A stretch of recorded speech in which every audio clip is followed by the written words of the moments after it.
ازيكم يا جماعة؟ عاملين ايه؟ النهاردة انا هتكلم عن حاجات لسه شارياها سواء اونلاين او من المكتبة.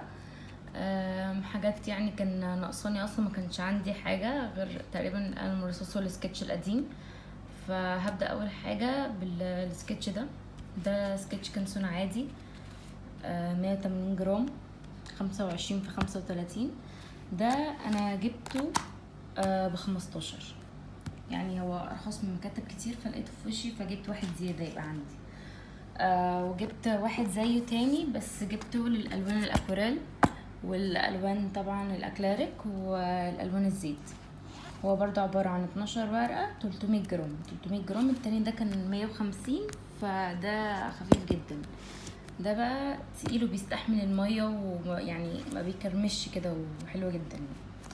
جبت برضو البالت دي، هي حجمها متوسط علشان الالوان، وانا عن نفسي بحب الخشب جدا، بيبوظ مني في الاخر، بس يعني سعرها عادي. صحيح ده جبته ب50 عشان ماركت كانسون، ما كان في حاجات تانية ارخص يعني كده، بس ده احسن حاجة بالنسبة لي يعني. ده اصلا بره بيتباع ب80 جنيه.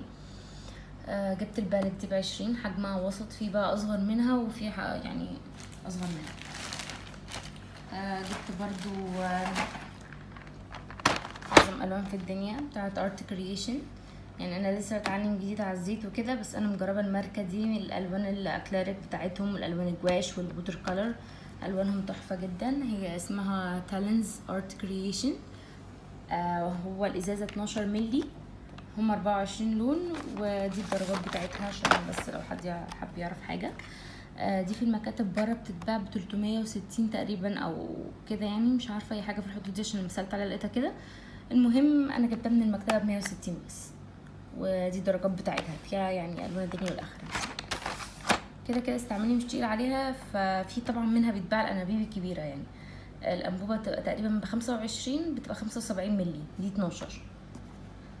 بس يعني انا جبت دي اسهل لي، بس قلت اشوف الدنيا الاول، ولو الدنيا مشيت معايا وعرفت اتعامل معاهم كده هجيب الانابيب الكبيره زي ما بعمل في الاكليريك. وجبت سكتش نوت، هو عبارة عن تقريبا 120 ورقة، حاجة في الرينج ده. تمام. الورقة تقريبا يعني قولوا مثلا بتاع 100 جرام او 90 مثلا. فده تحفة السكتشات السريعة يعني وكده. جبت برضو علبة الوان فيبر كاسل، 24 لون مائي، جاي معاه الفرشة بتاعته وكده. يعني ده عبارة عن خشب، مجرد بنحط عليه نقطة مية بيتحول مائي. يعني انا دي جايباها ب90 ل24 لون. صحيح انا جايبة ب45. هوريه تاني. نخش بقى على الالوان.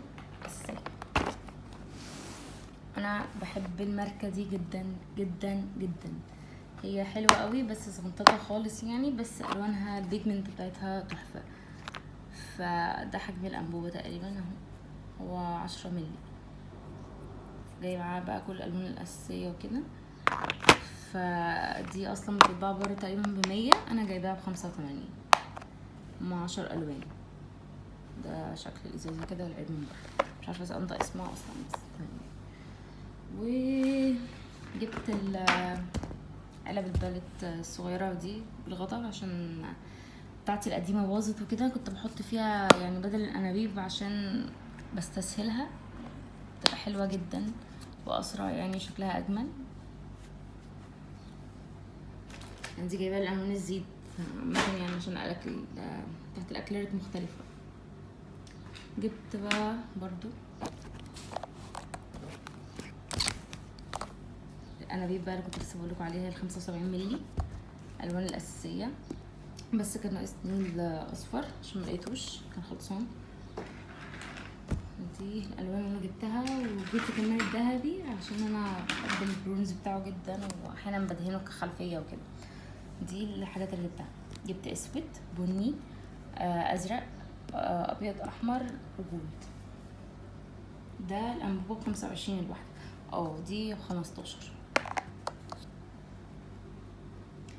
جبت طبعا لزق دوكو اصفر عشان الرسمه، يعني الحواف بتاعتي ما تبص كده، بتاعت الرسمه بتاع القديم خلص، فجبت حاجه جديده.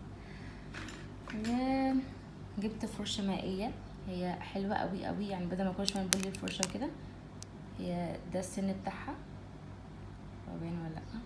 بس ده السن بتاعها يعني. وهي بيتحط فيها المية من هنا كده، تتملي مية، بنفتحها هنا ونملاها مية وبعدين بندوس بوش كده فبتنزل المية يعني، بدل ما كل شوية كده يعني. بس هي تحفة جدا بصراحة يعني، بتعمل.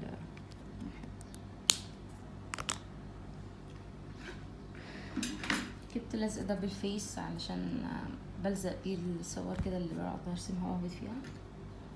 جبت سكينة دمج مقاس 9، هو النوع ده. في نوع تاني نفس الشكل ده بس بتبقى مقاس 3.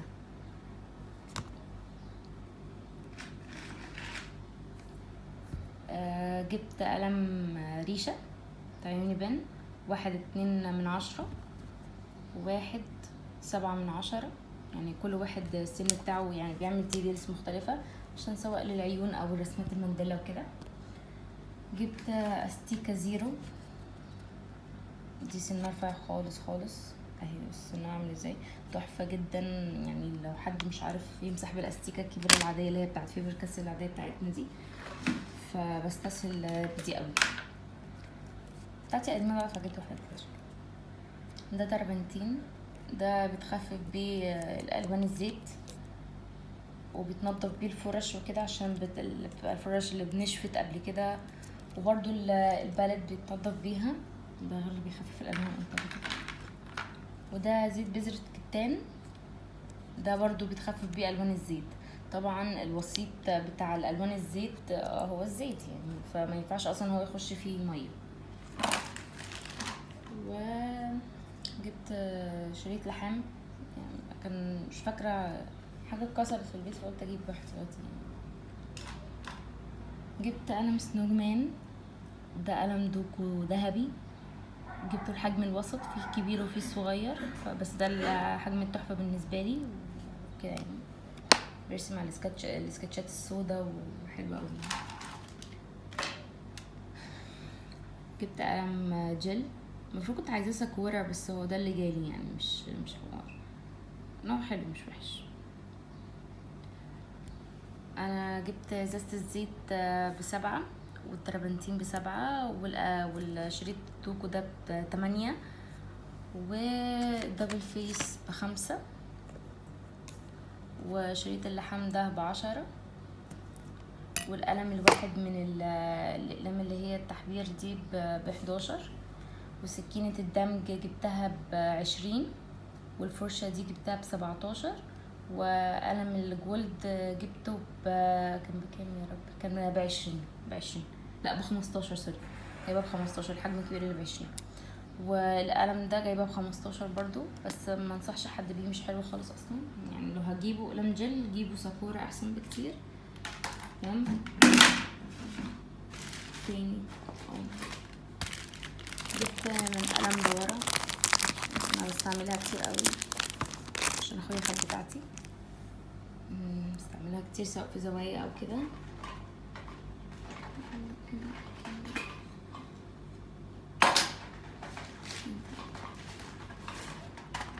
جبت علبة اقلام خشب، هي بتبتدي من اتش وخلصانة ب6 بي تقريبا، ماركة الوان. دي كنت جايباها ب85 او 75 عشان دي انا جايباها من فترة يعني، بس لسه هستعملها عشان انا جايبه الحاجات دي قلت استعملها مرة واحدة كده. ودي جايباها ب10. تمام. جبت البتاعات دي بتاعت التنقيط وكده، عشان لما باجي برسم لاندسكيب بستسهل وانا بعمل بيها النجوم او كده يعني كده.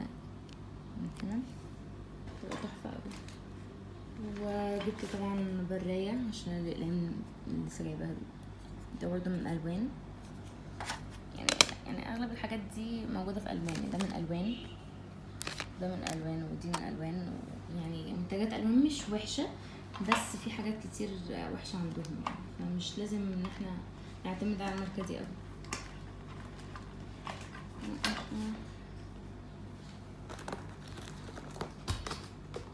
انا بقى عندي الوان باستل بس يعني انا برضو كنت جايباها من قريب، بس يعني رسمت بيها رسمه واحده بس تقريبا.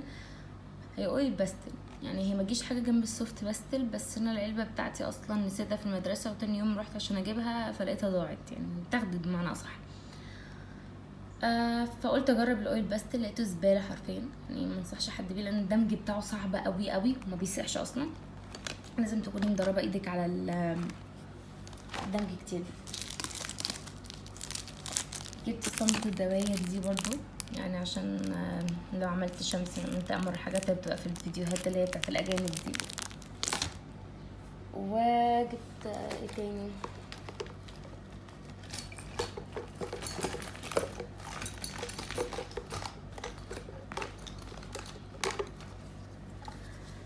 جبت الثلاث اقلام دول بتوع التسييح. هي بتاعت ماريس دي، بتسيحوا فيها الفحم الخشب، واحيانا يعني بيدمج بيها حاجات كده، البورتريه وكده. والاستيكه بتاعتي عادي جدا، بس يعني هوريك الحاجه كلها بقى عشان تبقى مره واحده. وقلمي المفضل اللي اصلا ما بستعملش غيره، وكل ده ما بياكلش معايا، انا بخفف ايدي بقى، بعمل اللي انا عايزاه.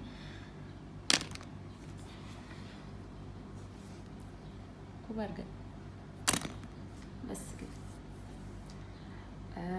الحاجات دي يعني اكيد طبعا مش اساسيه لحد مبتدئ، بس انا بحب اجيب الادوات كلها مره واحده واقعد اشتغل بيها براحتي. انا قلت لكم تقريبا على الاسعار كلها، بس الاستيكه دي نسيت اقول لكم سعرها، دي ب30. دي كانت ب5. ايه تاني قلت سعره؟ اسطمبة الدوائر اللي هي الكبيرة اللي هي دي كنت جايباها ب15. علبة الالوان دي جايباها ب95 تقريبا او 100. ايه تاني؟ بس كده. يعني لو في حاجة عندكم تقولوها في الكومنتات، او عايزين حاجة تسألوني على حاجة، او اسعار حاجة معينة مثلا مش عارفين سعرها، او بتتباع بره باغلى او ارخص، قولوا لي يعني عشان ابقى عارفة الدنيا ايه. ويا ريت تعملوا سبسكرايب عشان هبتدي انزل الرسومات اللي هعملها بقى وكده، وهوريكم الدنيا يعني. شكرا.